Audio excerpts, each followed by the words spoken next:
Hi, I'm Jacqueline Edelberg, and I'm the author of How to Walk to School, which is the story of how 7 other women and I took one of the worst schools in Chicago and turned it into one of the best in 9 months, all on a budget of 0.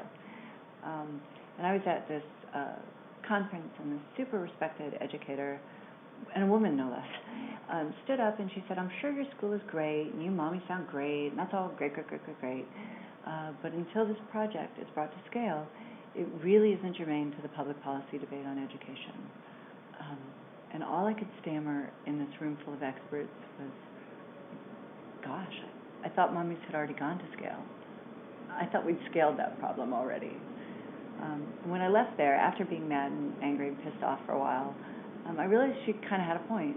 Our story was either going to be a ballroom dancing, inspirational Oprah moment, urban lore, or I was going to have to figure out how to bring it to scale. And then, lucky for me, I ran into the boys from YouTopia, which is a startup here in Chicago. And it is this amazing platform that now has us up all night, working 24/7 to bring to fruition. YouTopia is an online platform that optimizes all social good. It rewards, incents, tracks all volunteer activity from the time a kid is, let's say, in 3rd grade, all the way through adulthood. So imagine, if you will, a story where a kid applies to colleges and they say, "Wow, you got a double 800 on your SAT? That's fabulous. What was your Utopia score? Let's take a look at what kind of person you've been since the time you were a kid."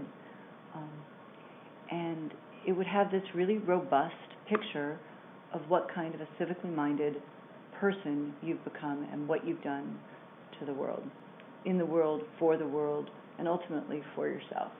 And if we could do that, I think it would radically change the world in general. Mostly what it would do is give kids the confidence to know that the entire world valued their service activity. And in the land of service learning, we know that service learning and volunteerism makes kids, better kids, but no one's really sure how that correlates to anything that a lot of other people care about, like test scores and things like that. But with the help of MIT, we can actually prove that. We can prove that volunteerism increases test scores, increases graduation rates, decreases teen pregnancies, opens up opportunities across all social strata. And if we can show those things definitively, that would be a tremendous thing to prove, because I think in many ways it would shift where we're putting the emphasis now in education, and what kinds of learners we're trying to foster. So here we are in Chicago in our little office with 2 couches and a bicycle and a whiteboard and some computers and a whole lot of moxie and elbow grease. And we are just so deluded that we actually believe we can change the world. And if we can create a world where people feel that their volunteer activities, their philanthropy, their civic mindedness makes a difference, that it's valued, that it's honored, that it's rewarded, then I think we will radically change the landscape for the generation to come. So that's what we're all about here.